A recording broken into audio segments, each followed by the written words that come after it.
रामनाथ कोविंद से मिले पीएम मोदी। सुरक्षा में चूक को लेकर राष्ट्रपति ने जताई चिंता। कल पंजाब के फिरोजपुर में पीएम की थी रैली।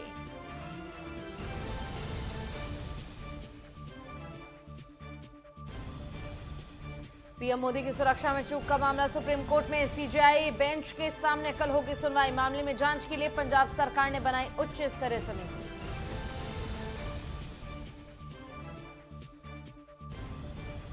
हरियाणा के स्वास्थ्य मंत्री अनिल विज का बयान। कोरोना से निपटने के लिए पर्याप्त इंतजाम। अस्पतालों में आईसीयू बेड और ऑक्सीजन उपलब्ध।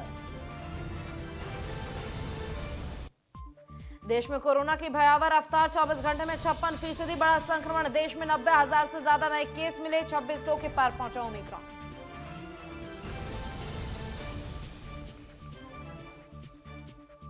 वंदे मातरम। आप नेटवर्क 3 देख रहे हैं और मैं हूं आपके साथ पूजा अग्रवाल। शुरुआत करेंगे बुलेटिन की हरियाणा की खबरों के साथ।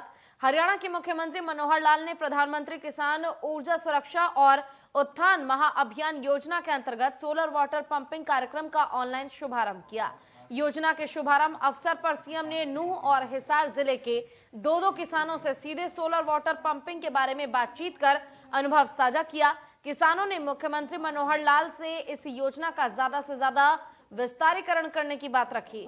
साथ ही योजना में समय और धन की बचत के साथ साथ वायु और ध्वनि प्रदूषण से निजात मिलने की बात भी कही गई। इस अवसर पर प्रदेश के बिजली मंत्री रणजीत चौटाला और नवीन एवं नवीनीकरणीय ऊर्जा विभाग के महानिदेशक डॉक्टर हनीफ कुरैशी कार्यक्रम में उपस्थित रहे। वहीं उपायुक्त कैप्टन शक्ति सिंह ने कहा कि हमारे लिए सौभाग्य की बात है कि प्रदेश के मुख्यमंत्री जिले के विकास को लेकर गंभीर हैं। सबसे पहले तो ये हमारे जिले का सौभाग्य है कि माननीय मुख्यमंत्री जी ने जो आज इस वर्चुअल माध्यम से इसका लॉन्च किया है कुसुम स्कीम का, इसमें हमारा जिला उन जिलों में शामिल था जहां उन्होंने व्यक्तिगत रूप से इंटरेक्शन की है। इससे स्पष्ट है कि माननीय मुख्यमंत्री जी हमारे जिले के बारे में, इसके विकास के बारे में कितने चिंतित हैं, कितना ध्यान रखते हैं इस जिले। ये पंप हमारे ज़िले में, यदि मैं पिछले साल की बात करूं तो 151 किसान इस योजना से लाभान्वित हो चुके हैं, जिन पर विभिन्न कैपेसिटीज़ के पंप 5 HP, 7.5 HP, 10 HP के लग चुके हैं। और अब भी एक दिन के लिए ही पोर्टल खुला था जिसमें हमारे 11 किसानों ने अप्लाई किया है इसके लिए। और हरियाणा के स्वास्थ्य मंत्री अनिल विज कोरोना से निपटने के लिए पर्याप्त इंतजाम होने की बात कह रहे हैं। उन्होंने कहा कि सरकार पूरी तरह से तैयार है। हमारे पास पर्याप्त संख्या में आइसोलेशन और आईसीयू के बेड है। वेंटिलेटर भी अब हमारे पास हर जिले में उपलब्ध है। अनिल विज ने आगे कहा कि दूसरी लहर में जो ऑक्सीजन की दिक्कत हमें आई थी, उसी समय निर्णय लिया गया था कि 50 बेड से ज्यादा के अस्पताल, चाहे वो सरकारी हो या प्राइवेट, उसमें PSA ऑक्सीजन प्लांट लगाए जाएं। इसी कड़ी में प्रदेश के सरकारी अस्पतालों और मेडिकल कॉलेजों में 84 और प्राइवेट अस्पतालों में 54 ऑक्सीजन प्लांट लग चुके हैं। हमारे पास sufficient number of isolation beds हैं, आईसीयू बेड्स हैं, वेंटिलेटर्स हमारे पास अब हर ज़िले में हैं और फंक्शनल हैं। और सबसे बड़ी जो सेकेंड वेव में दिक्कत आई थी वो आई थी ऑक्सीजन की। तो उसी वक्त हमने निर्णय लिया था कि 50 बेड से ज़्यादा के अस्पताल में, चाहे वो सरकारी है चाहे वो प्राइवेट है, अपना PSA प्लांट लगाएंगे।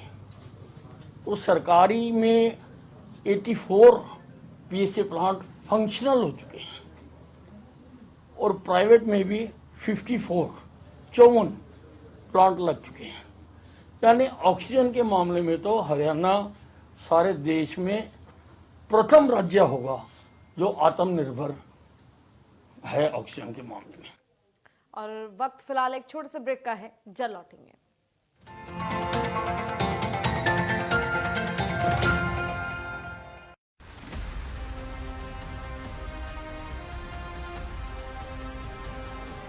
केंद्र सरकार देहरादून को स्मार्ट सिटी सूची में शामिल कियो छू। यह एक बाद दिशा में काम ले चलना। प्रदेशक पुष्कर सिंह धामी सरकार देहरादून को स्मार्ट सिटी बनाने के लिए तेजी थे कदम उठाई छन। योजना पूरी तरह गति में छू। जल्दे उस समय आल जब लोगों को देहरादून के रूप में एक बहुत व्यवस्थित शहर देखने को मिलल। मानी जाना कि स्मार्ट शहरक सूची में शामिल होने में देहरादूनक विकासक नई बाट खुलल। यह एक प्राचीन शहर छु। एक समय लोग अपन नौकरी पूर्ण करने के बाद देहरादून शहर में बसने कल्पना कर छी।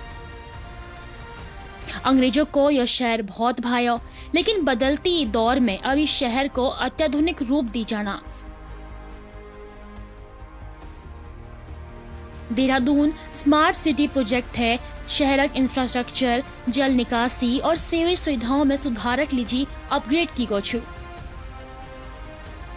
योजना में स्मार्ट शौचालय, बिजली और पानी की आपूर्ति प्रणाली ले शामिल छु।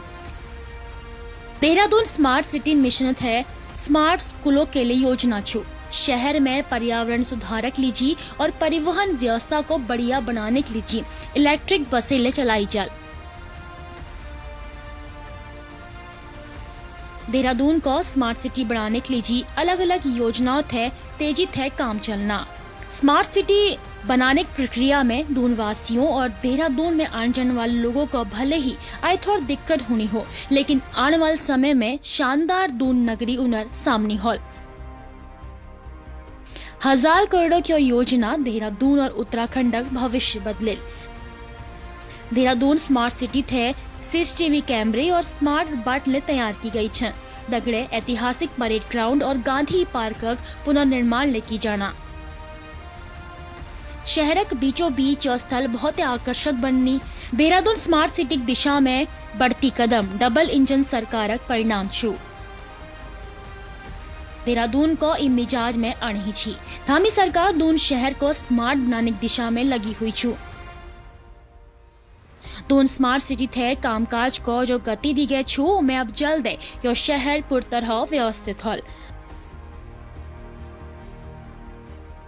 मुख्यमंत्री धामी समय समय पे ये मॉनिटरिंग ले करते रोनी।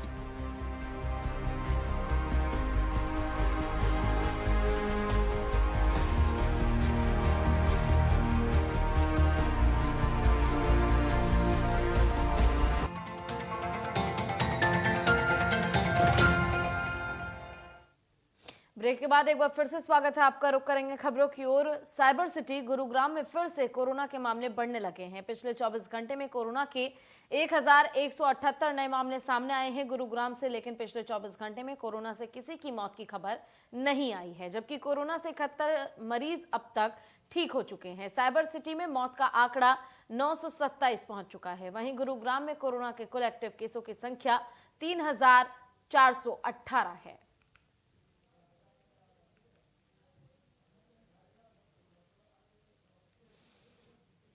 और हरियाणा में कोरोना के बढ़ते प्रकोप के चलते अब कुरुक्षेत्र जिले में भी रेड जोन आ गया है और यहां भी नए नियम लागू कर दिए गए हैं। आपको बताते चलें कि जिसके चलते आवश्यक सेवाओं को छोड़कर सभी दुकानें, मॉल और बाजार शाम 6 बजे तक खोलने की अनुमति रहेगी। आगामी 12 जनवरी 2022 की सुबह 5 बजे तक महामारी अलर्ट सुरक्षित हरियाणा की अवधि लागू रहेगी। सभी सिनेमा घर, theatre, multiplex, sports complex, stadium और स्विमिंग पूल बंद रहेंगे। किसी बाहरी व्यक्ति या फिर दर्शक को स्टेडियम में प्रवेश की अनुमति नहीं होगी। उपायुक्त मुकुल कुमार के अनुसार जिले में सभी एंटरटेनमेंट पार्क और बिजनेस टू बिजनेस एग्जीबिशन पर भी प्रतिबंध रहेगा। यही नहीं, जिले में इमरजेंसी और आवश्यक सेवाओं को छोड़कर सभी सरकारी और प्राइवेट संस्थानों के कार्यालयों में 50% स्टाफ के साथ काम करने की सलाह दी गई है। बार और रेस्टोरेंट 50% सिटिंग क्षमता के साथ संचालित होंगे। प्रदेश में नो मास्क नो सर्विस का दृढ़ता से पालन किया जाएगा।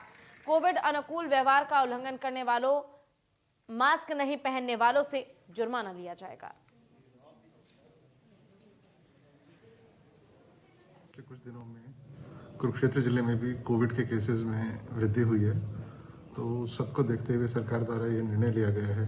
महामारी अलर्ट सुरक्षित हरियाणा के तहत और भी रिस्ट्रिक्शंस अभी लगाए जाएंगे इसके अंदर, जिसके तहत मेन रहेगा जो मार्केट प्लेसेस हैं, मॉल्स हैं, वो शाम को 6 बजे ही बंद हो जाया करेंगे। उसके अतिरिक्त जो बिजनेस टू बिजनेस एग्जीबिशंस या कॉन्फ्रेंसेस हैं उस पर प्रतिबंध लगा दिया गया है। इसके साथ ही बार्स और रेस्टोरेंट अपनी 50% कैपेसिटी पे ही चलेंगे। और महामारी अलर्ट सुरक्षित हरियाणा के तहत हरियाणा सरकार ने 5 जिलों से अब 11 जिलों में नए आदेश जारी कर दिए हैं। जिसमें सभी बाजार, मॉल, सिनेमा अन्य को शाम के 6 बजे से बंद करने का आदेश दिया गया है। वहीं रात के 11 बजे से सुबह के 5 बजे तक नाइट कर्फ्यू रहेगा। महामारी अलर्ट सुरक्षित हरियाणा गोहाना उपमंडल में भी नए आदेश लागू कर दिए गए हैं। वहीं गोहाना के एसडीएम ने दुकानदारों से अपील की है कि वो बिना 2 डोज के व्यक्ति को दुकान में प्रवेश न दें। इसमें किराना की जो दुकान है वो शामिल है। मेडिसिन, दूध की दुकानों को छूट दी गई है। इनके अलावा सभी बाजार बंद रहेंगे। लोगों से अपील है कि कोरोना के नियमों का पालन करें, मास्क जरूर पहने। एसडीएम ने कहा है कि मास्क न लगाने वालों के खिलाफ चालानी कार्रवाई की जाएगी। इसके साथ साथ भीड़ वाले इलाकों में पुलिस अधिकारी जाकर दुकानदारों और लोगों को समझाने का काम करेंगे कि वो 2 गज की दूरी का पालन करें, मास्क लगाकर रखें। ऐसा नहीं करने पर चालान होगा।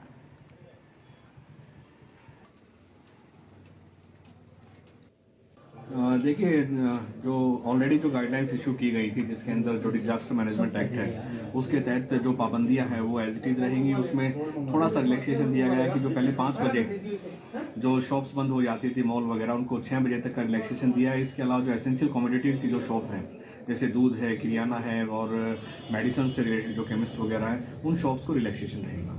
सर, जिस तरह से लगातार सोनीपत जिले में कोविड के मामले बढ़ रहे हैं, उसको देखते हुए क्या चालानी बढ़ाई जा रही है, क्या किया जा रहा है सर? नहीं, डेफिनेटली इसमें चालानी तो बढ़ाई जा रही है, पर हम लोगों से भी अपील करते हैं कि जो अपना कोविड बिहेवियर है उसकी अनुपालना करें।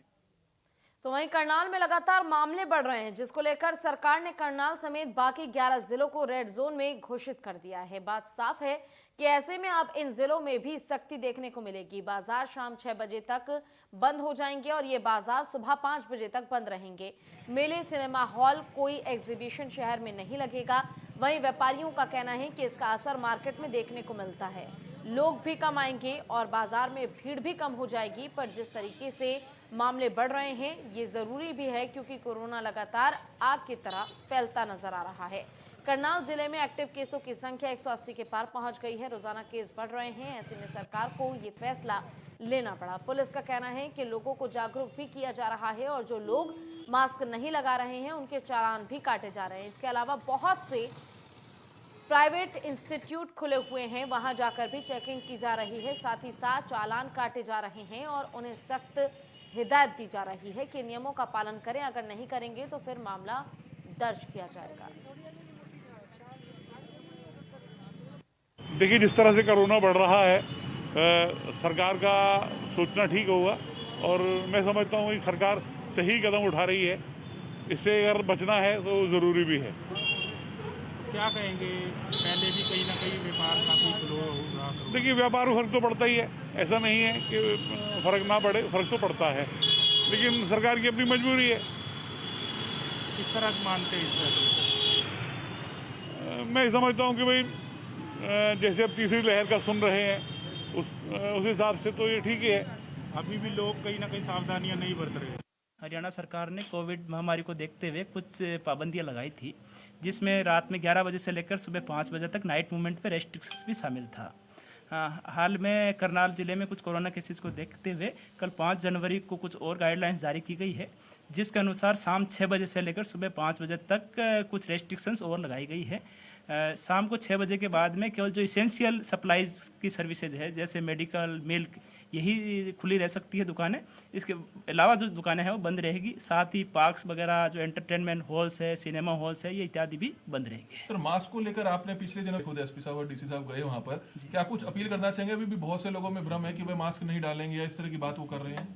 देखिए, हरियाणा सरकार की जो गाइडलाइंस है उसमें क्लियर है कि यदि कोई मास्क नहीं लगाता, सार्वजनिक स्थल पर बगैर मास्क के घूमता हुआ पाया जाता है तो उस पर 500 रुपये का फाइन करना है। और यदि किसी इंस्टीट्यूशन में लार्ज स्केल पे वायलेशंस हो रही हो तो उसमें 5000 रुपये तक का फाइन लगाया जा सकता है।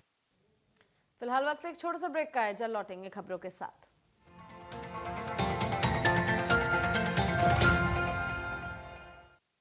2017 से पहले आस्था का होता था अपमान, 2017 के बाद उसे मिल रहा उचित सम्मान। फर्क साफ है। 2017 से पहले रंगदारी के कारण करना पड़ता था पलायन, 2017 के बाद सुरक्षित माहौल में हो रही घर वापसी। फर्क साफ है। 2017 से पहले मारा जाता था गरीबों का हक, 2017 के बाद पीएम आवास के जरिए मिली पक्की छत।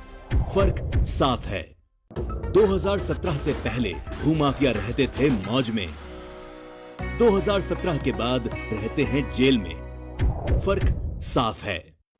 क्या आप दुबले पतले कमजोर हैं, आपकी सेहत नहीं बनती, भूख कम लगती है, वजन नहीं बढ़ता? दरअसल मेन बात खाना पीना खाना नहीं है, मेन बात है खाया पिया लगना। और अगर खाया पिया लगेगा ही नहीं तो सेहत बनेगी कैसे?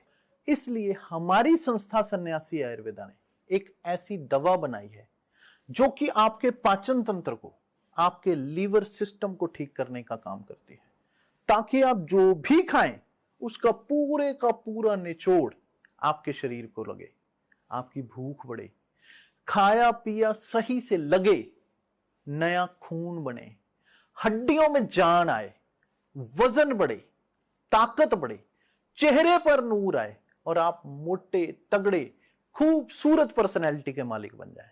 यह दवा पूरी तरह से आयुर्वेदिक होती है।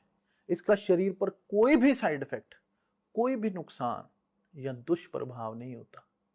लड़के लड़कियां दोनों इसका इस्तेमाल कर सकते हैं और पहले 15 दिन के अंदर ही आपको इसका असर महसूस हो जाएगा। सिर्फ 699 रुपए की पूरे 1 महीने की दवा होती है और आप इसे घर बैठे 01145454545 पर फोन करके दवा मंगवा सकते हैं। नमस्कार। कोरोना का एक नया वायरस आया है, ओमिक्रॉन। ये बहुत तेजी से फैलता है।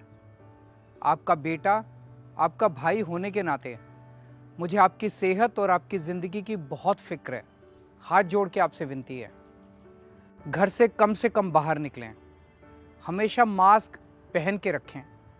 मास्क बहुत बहुत ज़रूरी है और मास्क को सही तरीके से लगाएं। सोशल डिस्टेंसिंग का पालन ज़रूर करें और बार बार साबुन से हाथ धोते रहें। अभी तक जिन्होंने कोरोना वैक्सीन नहीं ली वो कोरोना वैक्सीन भी ज़रूर ले लें। हम 2 करोड़ दिल्ली वासियों ने जैसे पहले कोरोना का मुकाबला किया था, वैसे इस बार हम सब मिलके ओमिक्रॉन को भी हराएंगे। आपकी सलामती के लिए जो भी ज़रूरी कदम है हम उठाएंगे। हमें अगर कुछ रेस्ट्रिक्शंस लगाने पड़े तो प्लीज़ उनका पालन ज़रूर करना। वो केवल आपकी सेहत और सलामती के लिए हैं। हमेशा की तरह इस बार भी मुझे आपका साथ चाहिए। हर दिल्लीवासी अगर नियमों का पालन करेगा तो इस बार भी कोरोना ज़रूर हारेगा। जय हिंद।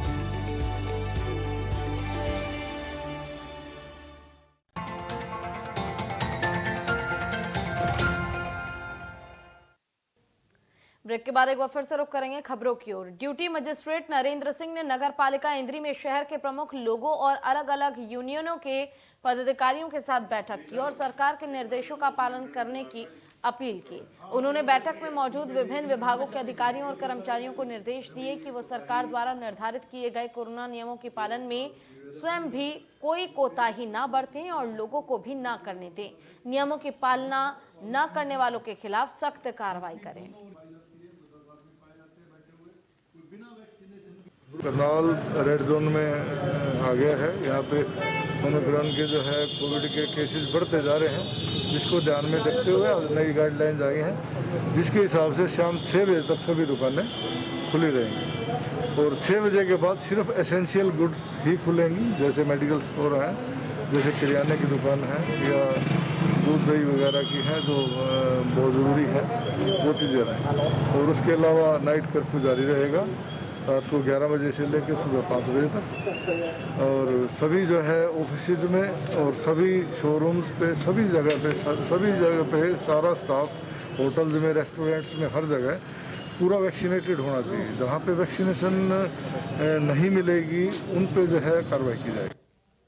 और इंद्री खंड शिक्षा कार्यालय में बच्चों को वैक्सीन के प्रति जागरूक करने के लिए प्राइवेट स्कूल संचालकों की बैठक आयोजित की गई। इस बैठक की अध्यक्षता इंद्री के एसडीएम सुमित सेहाग ने की है। बैठक में करनाल के डिप्टी सीएम नीलम वर्मा और जिला शिक्षा अधिकारी राजपाल सिंह ने बच्चों की वैक्सीन के महत्व के बारे में बताया। एसडीएम सुमित सेहाग ने कहा कि कोरोना महामारी तेजी से फैल रहा है। कोरोना से बचाव के लिए वैक्सीन बहुत जरूरी है। सरकार ने अब 15 से 18 साल के युवाओं को कोरोना वैक्सीन लगाने का अभियान शुरू कर दिया। इस अभियान को सफल बनाने के लिए सभी का सहयोग बहुत जरूरी है। अपना आधार कार्ड जरूर लेकर आए सारे बच्चे, क्योंकि आधार कार्ड जरूरी है उनके आईडी प्रूफ के लिए। मोबाइल नंबर होना चाहिए, बच्चे के पास है अच्छी बात है, नहीं तो अपने मदर या फादर का मोबाइल नंबर वो यूज कर सकता है। जरूरी नहीं है मोबाइल लाना, लेकिन नंबर होना चाहिए, ठीक है। डेट ऑफ बर्थ बच्चे की जरूरी है, वो आधार कार्ड में से हो जाएगी। आप लोगों से और क्या हमें अपेक्षा रहेगी, जैसे डीओ साहब ने बताया 3 कमरे सेपरेट होंगे, प्री वैक्सीनेशन रूम और पोस्ट वैक्सीनेशन। ये इसलिए भी जरूरी है क्योंकि बच्चे हैं, अगर हम उनको अलग ना बिठाएं तो एक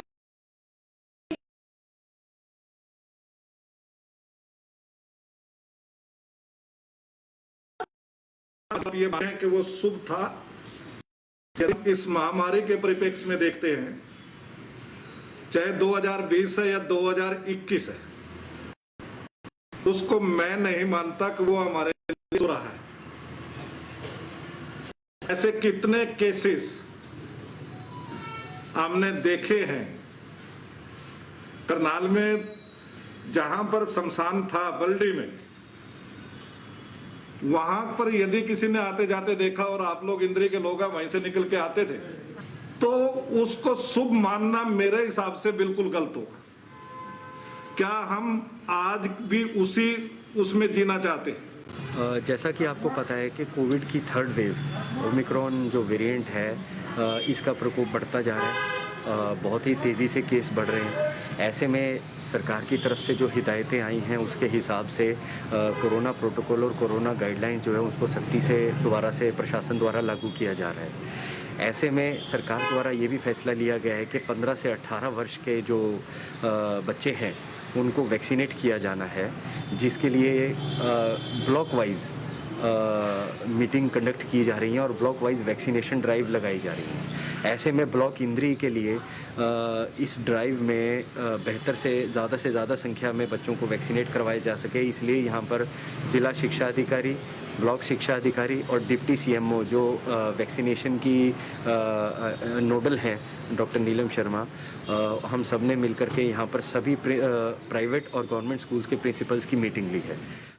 वहीं टीकाकरण के लिए गोहाना के सरकारी अस्पताल में लोगों की भीड़ उमड़ पड़ी, जहां पंजीकरण के लिए 3 काउंटर बनाए गए हैं। इस अस्पताल में एक दिन में 2000 से 2500 वैक्सीन लगाई जा रही है। साथ ही 15 से 18 साल के बच्चों के लिए अलग से व्यवस्था की गई है।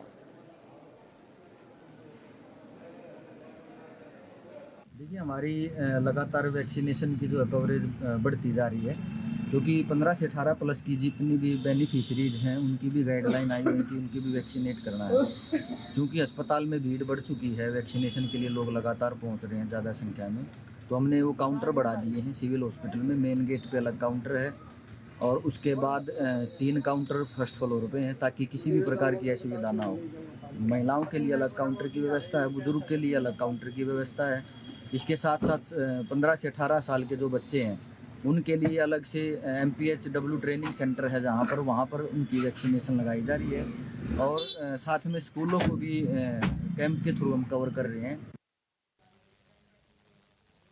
वहीं फरीदाबाद में एक सनसनीखेज मामला सामने आया है, जहां 21 साल की छात्रा की हत्या करने के बाद शव को फेंक दिया गया और उसके बाद हत्यारे ने खुद ही मृतका के परिजनों को फोन करके इसकी जानकारी दी।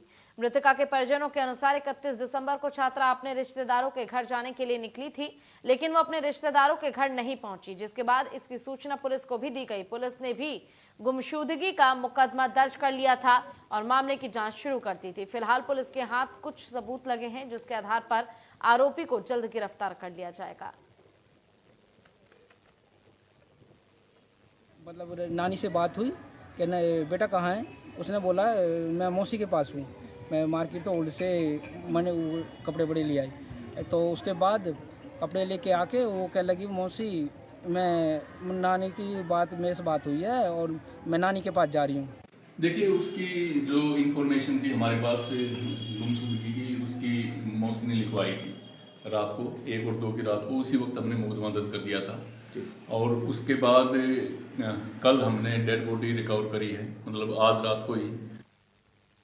और गोहाना सोनीपत रोड पर नई सब्जी मंडी में किसानों ने सब्सिडी पर कृषि विभाग से कृषि यंत्रों की खरीद करने के बाद एक सर्वेक्षण जिला स्तरीय कार्यक्रम का आयोजन किया। कृषि यंत्रों का भौतिक सर्वेक्षण होने के बाद उनके सब्सिडी के चेक दिए गए। कृषि यंत्रों से मिली जानकारी के अनुसार किसान को वैज्ञानिक विधि से खेती करने में मदद मिलती है। सरकार किसानों को कृषि क्षेत्र में सहयोग करने के लिए कृषि यंत्रों को खरीदने पर 80% तक सब्सिडी की मदद करती है। किसानों को ज्यादा से ज्यादा फायदा हो और ज्यादा से ज्यादा किसानों तक ये स्कीम पहुंच सके। भाई ये CSC के थ्रू जो 80% सब्सिडी पे किसान भाइयों को जो कृषि यंत्र दिए जा रहे थे, तो लास्ट में जब डेट बढ़ने के बाद जिन किसानों ने और कृषि यंत्र लिए थे विशेष तौर पे अपना फसल अवशेष प्रबंधन के लिए, उनका आज ये भौतिक निरीक्षण किया गया है। तो उसमें जिन जिन किसान भाइयों ने अपने अपलोड किए थे कृषि यंत्र के बिल, उन सभी की मशीनें यहाँ मंगाई गई है ताकि उनको भौतिक निरीक्षण करके उनकी सब्सिडी उनको दी जाए। कहाँ से पहुँचे हैं? आज पूरे डिस्ट्रिक्ट के ही थे क्योंकि कुछ कम रह गए थे ना, तो इसमें अंदाजन जो अपने इंडिविजुअल किसान जो यंत्र ले रहे हैं वो प्लस 10 हमारी जो CSC कस्टमाइज सेंटर्स हैं वो आए हुए। और गोहाना रेलवे स्टेशन पर EPL यूरिया खाद का नया रैक पहुंच गया है, जिसमें 60,000 यूरिया खाद के कट्टे हैं। इसमें से 15,000 खाद के कट्टे गोहाना उपतशील के लिए और बाकी 45,000 कट्टे सोनीपत और दूसरे जिलों के किसानों के लिए हैं। गोहाना कृषि विभाग के अधिकारियों की माने तो गोहाना में यूरिया खाद की कोई कमी नहीं है। आज अपना गोहाना के अंदर IPL कंपनी का यूरिया का रैक लगा है, जिसमें से वैसे तो 60,000 बैग्स आए हैं, लेकिन हमें कुछ district Sonipat sub division Sonipat में और गोहाना सब डिवीज़न में 15,000 प्लस बैग्स मिले हैं। इसमें अच्छी बात यह है कि भी जो IPL कंपनी का ज़्यादातर खाद हमारा जो गांव में सोसाइटीज़ हैं उनके पास जाएगा, ताकि गांव में ही किसान को वो अवेलेबल हो। लेकिन अभी देख रहे हैं सर, कई जगह पे जो है मिल नहीं पा रहा किसानों को खाद, शॉर्टेज है। नहीं, अब कोई शॉर्टेज नहीं है। हाँ, ये ठीक है कि भी किसान को हम रूटीन में कह रहे हैं 2-3 बैग उसके साथ साथ ये अवेलेबल है। तो मैं आपके माध्यम से किसान भाइयों को आग्रह करूंगा, सरकार की तरफ से भी प्रयास किया जा रहा है कि भी जो हमारा इफ़को नैनो यूरिया या एक हम कहते हैं NPK जो मतलब स्प्रे करते हैं हम, किसान भाई अपना 2 कट्टे बेसल डोज डालने के बाद फोलियर स्प्रे है NPK का है, यूरिया जिंक का है या नैनो यूरिया का है, ये भी प्रयोग करें। और इसी के साथ इस बुलेटिन में बस इतना ही। जय हिंद।